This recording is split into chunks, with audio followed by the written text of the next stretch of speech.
Hello everyone, this is Sanjay Kumar and welcome back to Future Flame Classes. Guys last class में मैंने आपको work के बारे में बताया था।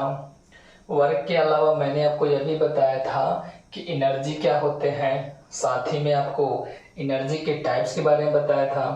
मैंने आपको यह भी बताया था कि एनर्जी जो होते हैं कई टाइप्स के होते हैं, जैसे कि मैकेनिकल एनर्जी होता है, इसके अलावा मस्कुलर एनर्जी होता है, इसके अलावा न्यूक्लियर एनर्जी होता है, इसके अलावा दोस्तों साउंड एनर्जी होता है, इसके अलावा दोस्तों लाइट एनर्जी होता है। तो एनर्जी के कई सारे क्या होते हैं, प्रकार होते हैं। इलेक्ट्रिकल एनर्जी होता है। लेकिन हमें वनडे एग्जाम में या फिर ये कह सकते हैं कि जनरल कंपटीशन में या फिर अदर कॉम्पिटिटिव एग्जाम में जो है मेनली जो है मैकेनिकल एनर्जी से ही क्वेश्चन पूछे जाते हैं। तो आज हम उसी के बारे में चर्चा करने वाले हैं कि मैकेनिकल एनर्जी क्या होते हैं। दोस्तों मैकेनिकल एनर्जी को हम लोग हिंदी में कहते हैं यांत्रिक ऊर्जा। ध्यान दीजिएगा दोस्तों, मैकेनिकल एनर्जी हम लिख दे रहे हैं मैकेनिकल एनर्जी। दोस्तों मैकेनिकल एनर्जी को हम लोग हिंदी में कहते हैं यांत्रिक ऊर्जा। मैकेनिकल एनर्जी को हिंदी में क्या बोलते हैं, यांत्रिक ऊर्जा। अब एक बार समझ लेते हैं कि यांत्रिक ऊर्जा होता क्या है। दोस्तों कोई भी बॉडी हो, यदि उसमें गति के द्वारा कोई ऊर्जा उत्पन्न होता है, साथ ही में उसके पोजीशन के द्वारा भी कोई ऊर्जा उत्पन्न होता है, तो उन दोनों के सम को हम कहेंगे, सम का मतलब होता है जोड़, उन दोनों के जोड़ को हम लोग कहेंगे मैकेनिकल एनर्जी। यानी कि यदि किसी वस्तु में गतिमान अवस्था के कारण कोई ऊर्जा उत्पन्न हो, या फिर उसकी स्थिति के कारण कोई ऊर्जा उत्पन्न हो, या फिर दोनों के द्वारा उत्पन्न हो, तो उसे हम कहते हैं यांत्रिक ऊर्जा, उसे कहते हैं मैकेनिकल एनर्जी। अगर हम इंग्लिश में डिफाइन करें तो कह सकते हैं द एनर्जी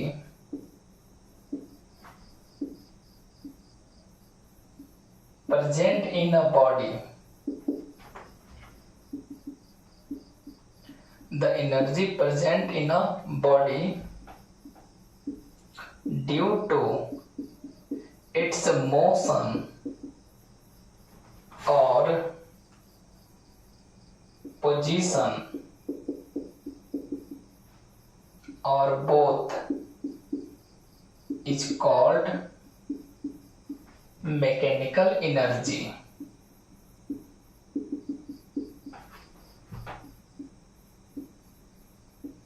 ध्यान दीजिएगा दोस्तों, यदि किसी बॉडी में जो ऊर्जा उत्पन्न हो रहा है वह ऊर्जा उसके मोशन के कारण उत्पन्न हो और साथ ही में वह ऊर्जा उसके पोजीशन के कारण उत्पन्न हो, या फिर उन दोनों के कारण उत्पन्न हो, तो उसे हम कहेंगे मैकेनिकल एनर्जी या फिर यांत्रिक ऊर्जा कहते हैं।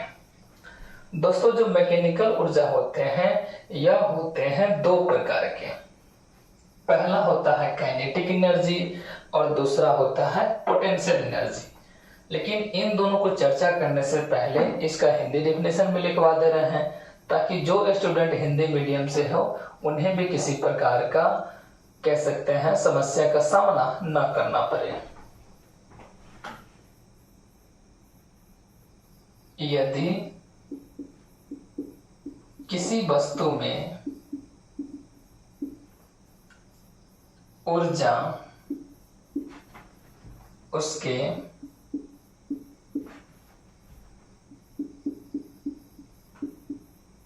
गतिमान अवस्था एवं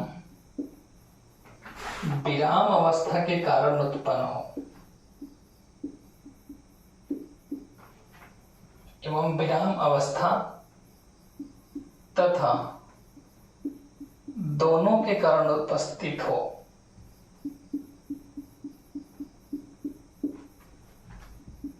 उत्पन्न हो, ऐसी ऊर्जा को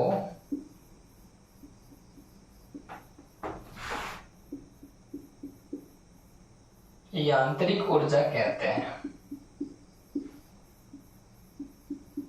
यांत्रिक ऊर्जा कहते हैं। एक बार रिवाइज कर लेते हैं दोस्तों। The energy present in a body due to its motion और पोजीशन और both is called mechanical energy. यानी कि यदि किसी वस्तु में जो ऊर्जा उत्पन्न हो रहा है वह ऊर्जा उसके गतिमान अवस्था या फिर उसके विराम अवस्था या फिर दोनों के कारण उत्पन्न हो, वह ऊर्जा क्या कहलाएगा? तो यांत्रिक ऊर्जा कहलाएगा।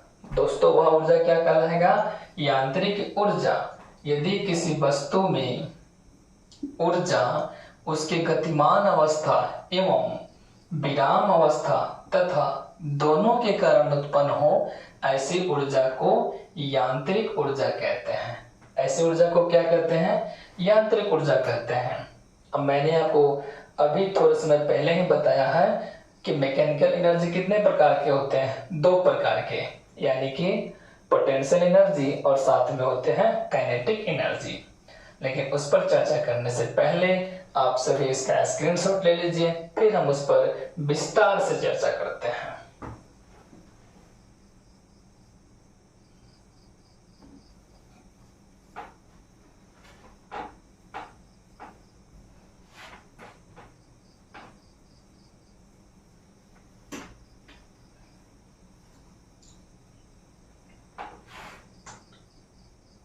दोस्तों जैसे कि मैंने आपको बताया, मैकेनिकल एनर्जी यह होते हैं 2 टाइप्स के। जो पहला टाइप्स है इसे हम कहते हैं kinetic energy. Kinetic energy, kinetic energy का मतलब हुआ वह एनर्जी जिसमें जो ऊर्जा हो वह उसके मोशन के कारण उत्पन्न हो, वह ऊर्जा क्या होगा? Kinetic energy. यानी हम कह सकते हैं द एनर्जी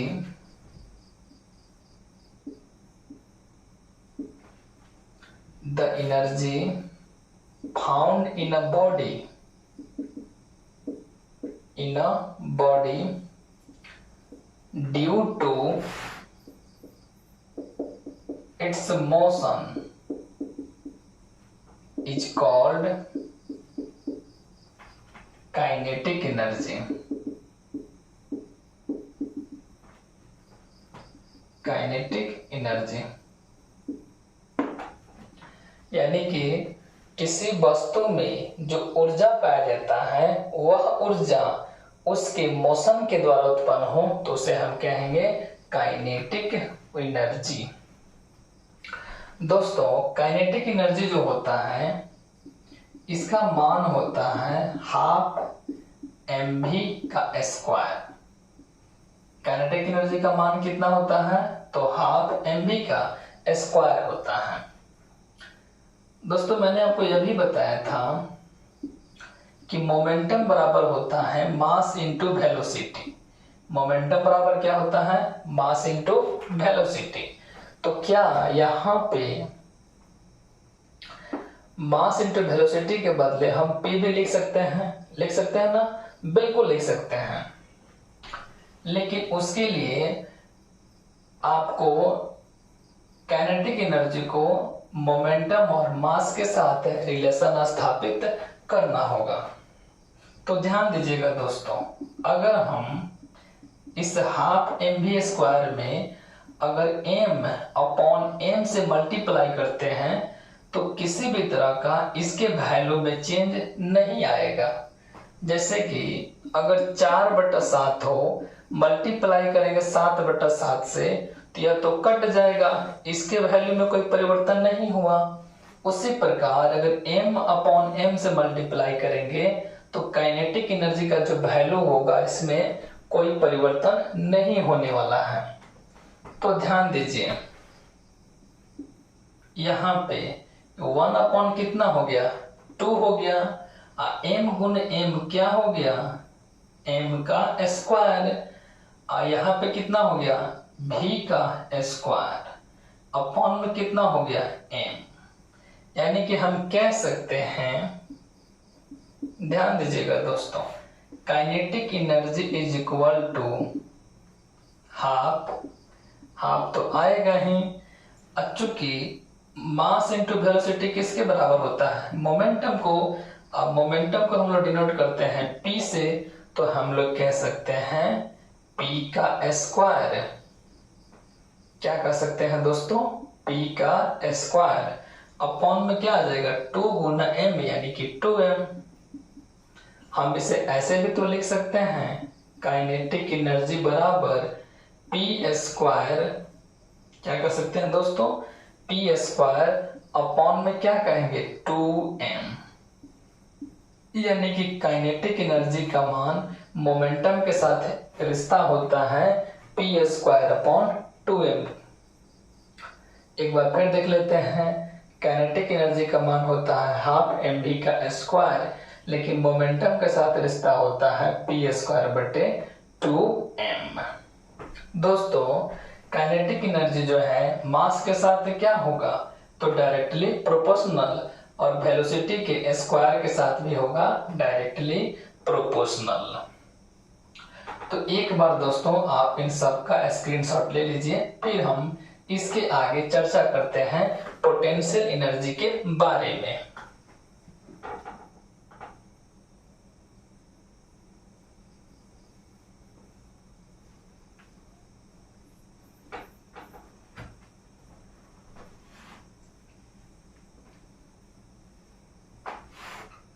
ध्यान दीजिएगा दोस्तों, मैंने आपको अभी बताया कि मैकेनिकल एनर्जी के दो प्रकार होते हैं, एक होता है हमारा काइनेटिक एनर्जी और दूसरा होता है potential energy.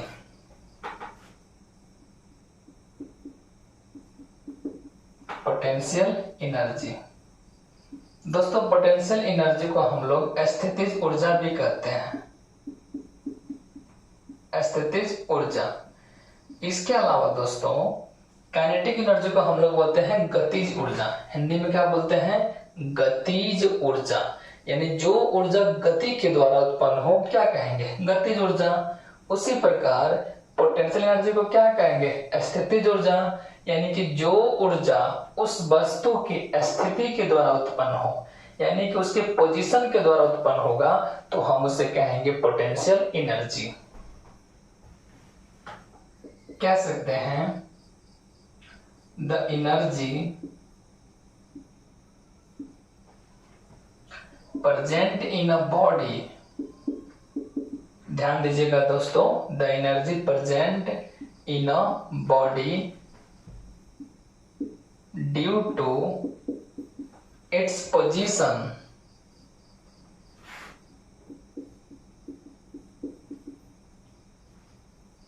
due to its position is called potential energy.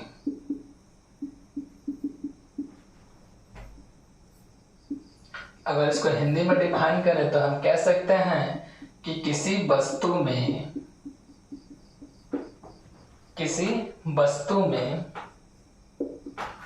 उसके स्थिति में बदलाव के कारण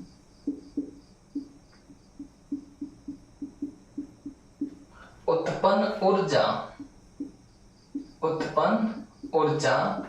स्थितिज ऊर्जा कहलाता है,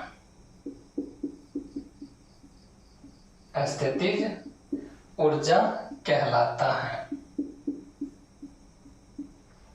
ध्यान दीजिएगा दोस्तों, जो पोटेंशियल एनर्जी होता है यह बराबर होता है mgh के, यानी कि स्थितिज ऊर्जा का मान कितना होता है mgh, यानी कि किसी वस्तु को अगर हम जमीन की सतह से उठा के कहीं ऊपर हम रख देंगे तो पोटेंशियल एनर्जी का मान बढ़ जाता है, क्योंकि जब हाइट बढ़ेगा तो पोटेंशियल एनर्जी का मान भी बढ़ जाता है।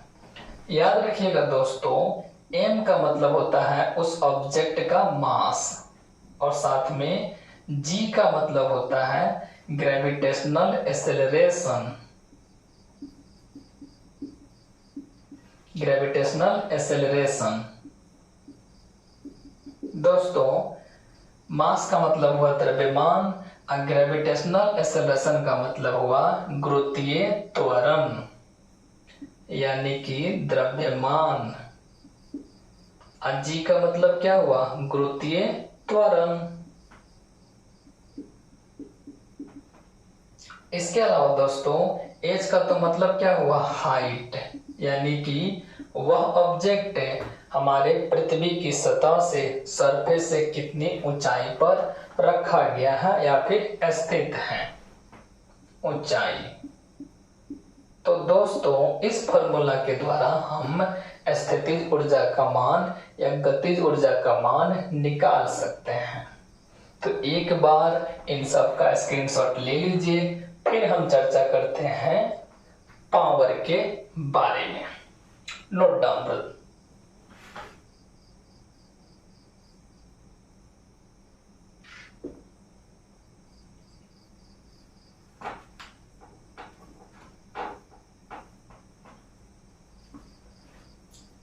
दोस्तों, पावर के बारे में चर्चा करने से पहले हम बात कर लेते हैं ऊर्जा संरक्षण के सिद्धांत पर। ऊर्जा सिद्धांत को हम लोग कहते हैं law of conservation of energy. क्या बोलते हैं दोस्तों? Law of conservation of energy, इसी को हम लोग कहते हैं ऊर्जा संरक्षण का सिद्धांत। ऊर्जा संरक्षण का सिद्धांत। ध्यान दीजिएगा दोस्तों, ऊर्जा का न तो निर्माण हो सकता है और ना ही हम इसे नष्ट कर सकते हैं, बल्कि हम इसके रूपों में परिवर्तन कर सकते हैं। इसी सेंटेंस को या वाक्य को हम लोग कहेंगे ऊर्जा का कंजर्वेशन नियम, यानी कि ऊर्जा संरक्षण का सिद्धांत। ध्यान दीजिएगा दोस्तों, energy can neither be created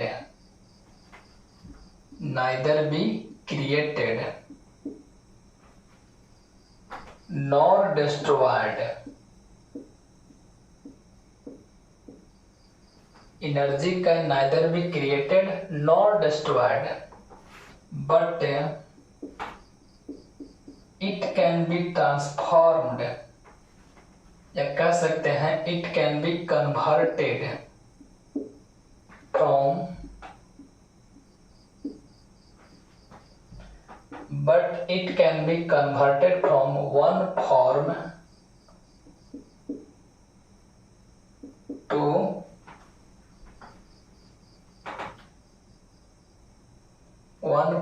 to another. ध्यान दीजिएगा दोस्तों, ऊर्जा का नहीं निर्माण होता है, ना ही इसे नष्ट किया जा सकता है। यह सिर्फ एक रूप से दूसरे रूप में परिवर्तित किया जा सकता है। इसको हिंदी में कह सकते हैं ऊर्जा का न तो निर्माण हो सकता है,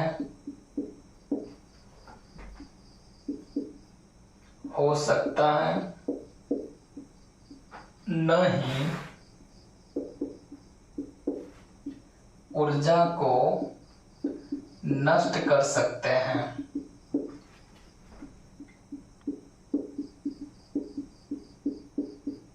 नहीं ऊर्जा को नष्ट कर सकते हैं,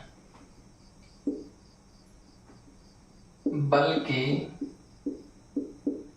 इसके रूप में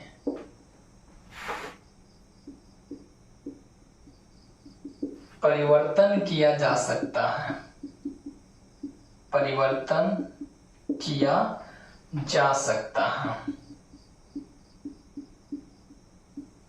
जैसे कि दोस्तों, मान लीजिए आप सन के लाइट की उपस्थिति में किसी सरफेस पर बैठे हुए हैं, तो आपको इससे क्या मिलने वाला है?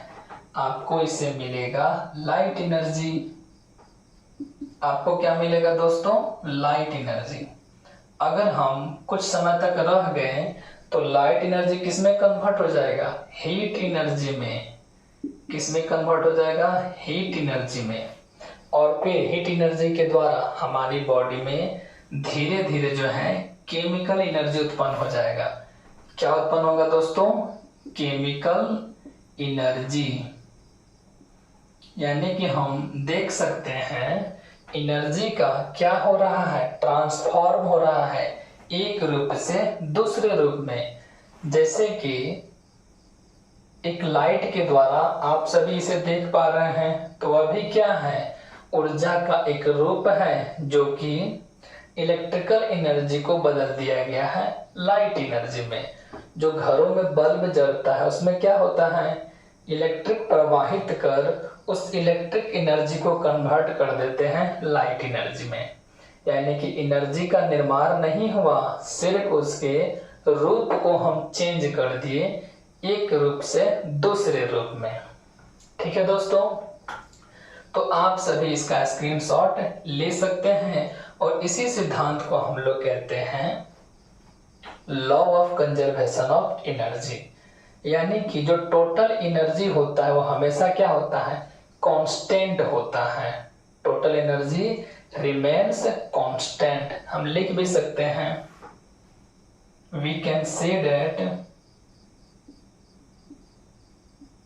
यानी कि हम लोग कह सकते हैं टोटल एनर्जी रिमेन्स कांस्टेंट। वो हमेशा क्या रहता है? संरक्षित रहता है। जो टोटल एनर्जी होता है वो हमेशा क्या रहता है? संरक्षित होता है, यानी कि कांस्टेंट होता है। अब आराम से आप लोग इसका स्क्रीनशॉट ले लीजिए।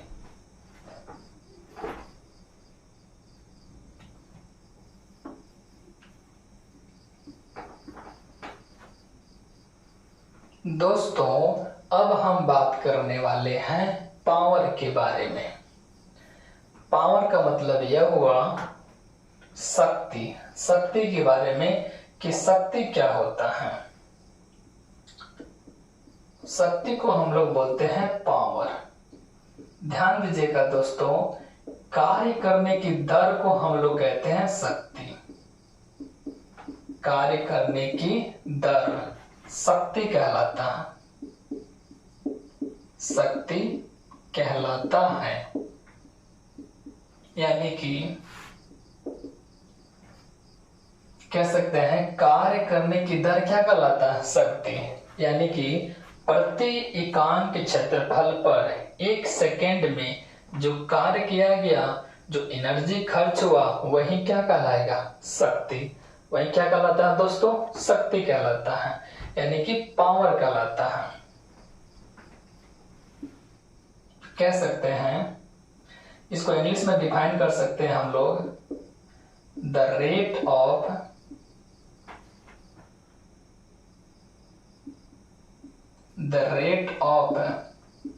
डूइंग वर्क,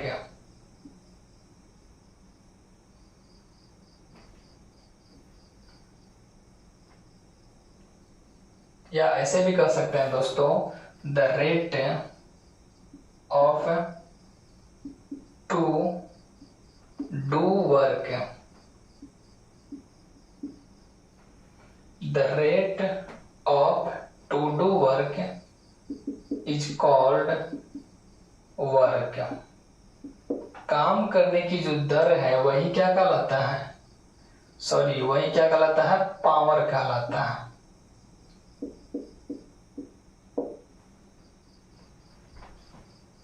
ध्यान दीजिएगा दोस्तों, कार्य करने की दर क्या कहलाएगा? शक्ति कहलाएगा। यानी कि प्रति इकाई के क्षेत्रफल पर एक सेकेंड में जो ऊर्जा खर्च हुआ, जो कार्य हुआ, वही क्या कहलाता है? शक्ति कहलाता है। कह सकते हैं the rate of doing work is called power. इसको हम ऐसे लिख सकते हैं, ज्यादा बेटर रहेगा, the rate of doing work is called power. कार्य करने की दर क्या होता है? शक्ति होता है। तो अगर हम पावर की बात करें तो पावर इज इक्वल टू होता है वर्क अपॉन में होता है टाइम। पावर बराबर क्या होता है दोस्तों? वर्क अपॉन टाइम, यानी कि कार्य बटा समय। पावर बराबर क्या होता है दोस्तों? कार्य बटा समय। हमें पता है कि वर्क को हम लोग मेजरमेंट करते हैं किस में? जूल में। और टाइम को मेजरमेंट करते हैं सेकंड में, यानी कि हमारा शक्ति का यूनिट क्या हो गया? जूल पर सेकंड। शक्ति का यूनिट क्या हो गया? जूल पर सेकंड। और इसी जूल पर सेकंड को हम लोग कहते हैं वाट। क्या बोलते हैं दोस्तों? वाट। यानी कि शक्ति का जो एसआई यूनिट होता है वह क्या होता है? वाट होता है। शक्ति का एसआई यूनिट क्या होता है दोस्तों? वाट। और पावर जो है एक स्केलर क्वांटिटी है। स्केलर का मतलब पावर जो है अदिश राशि है। It is a scalar quantity. Scalar quantity यह कैसा होता है दोस्तों? तो यह जो है अदिश राशि है। अदिश राशि है दोस्तों। अगर हम इसके और यूनिट की बात करें तो ध्यान दीजिएगा, एसआई यूनिट के अलावा इसका एक और यूनिट होता है, हम ऊपर लिख दे रहे हैं, उसे हम लोग कहते हैं हॉर्स पावर। तो सीजीएस यूनिट इसका जो होता है उसे हम कहते हैं हॉर्स पावर। ध्यान दीजिएगा, एक हॉर्स पावर में यानी एक एचपी में 746 वाट होता है। दोस्तों एक हॉर्स पावर में कितना वाट होता है? तो 746 वाट। हम इसे ब्रिटिश मीट्रिक सिस्टम कहते हैं। क्या कहते हैं? British metric system. यानी ब्रिटिश मीट्रिक सिस्टम में एक हॉर्स पावर में 746 क्या होते हैं? वाट होते हैं। तो अगर कोई पूछे कि पावर का मेजरमेंट किस में करते हैं? तो वाट में करते हैं। शक्ति की इकाई क्या होता है? वाट होता है। तो आज के वीडियो में दोस्तों इतना ही। मिलते हैं नेक्स्ट वीडियो में। आप लोगों ने इतना समय निकालकर काफी ध्यान पूर्वक मेरे वीडियो को देखा, यानी आपके अंदर पढ़ने की एक लालसा उत्पन्न हुई। इसके लिए बहुत बहुत धन्यवाद and thanks for listening. God bless you all.